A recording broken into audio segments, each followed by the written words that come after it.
The next morning, Kate woke to the sunstreaks glistening across her pelt, making it from a shadow gray to a lighter shade. She flitted her jade green eyes open and grumbled softly. Her vision blurred, then focused on a chestnut paw. Its claws unsheathed, then retracted, then unsheathed again. When Colonel noticed she awoke, he tapped her shoulder blade softly. "Wake up, sleepyhead. It's training day."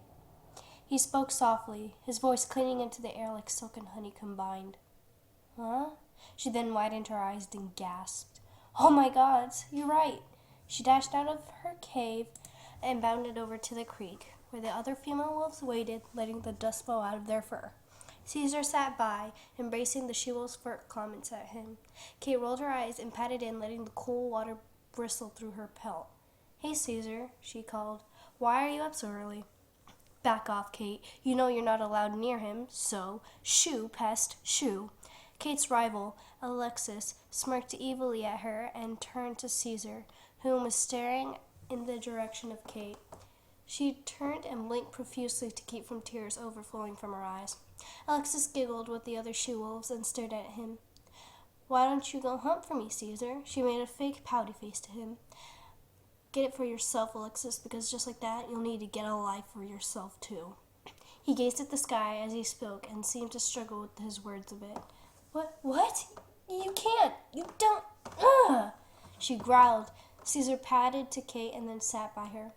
She looked to the side and found Alexis glaring at her. Kate winced as she looked into her eyes, as if fire sparked and flamed into them. After all, her eyes were amber orange.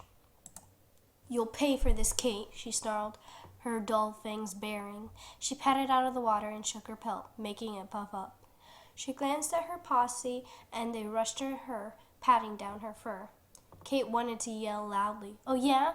Well, maybe you should. See if I care." But she didn't, because she knew Alexis would have a comeback. Once they left, Caesar looked down and found tears slipping down Kate's face.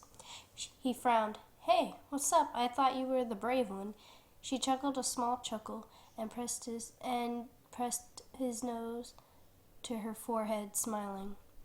"Thanks, but not really," Kate responded gloomily. "What do you mean, not really?" he barked. I've seen way worse comments from her to you, and you didn't cry once. Why now?" he asked. "I'm scared of what she'll do is all. I mean, Alexis is the most obnoxious." She stopped and heard three male wolves howl together. "Oh gods, I'm gonna be late." Kate grew on with the day. Her muscles ached. The meadow was dotted with weeds and daisies. The sky was a baby blue. Wispy clouds filled the blank spaces. Evergreen trees were fenced around, and a pond sat by, koi fish twirling about. A masculine wolf, Luke, charged at her, his movement fluid, knocking the grass blades in a different direction. Kate slid under him and raked her claws down his stomach. He howled in pain, rolling over. Kate grabbed a hold of his tail in her maw and yanked. Luke slipped away easily and batted his paw at her muzzle. She skidded back. Her nose throbbed and burned. She pulled herself together and curled her jaw around his neck and shook vigorously.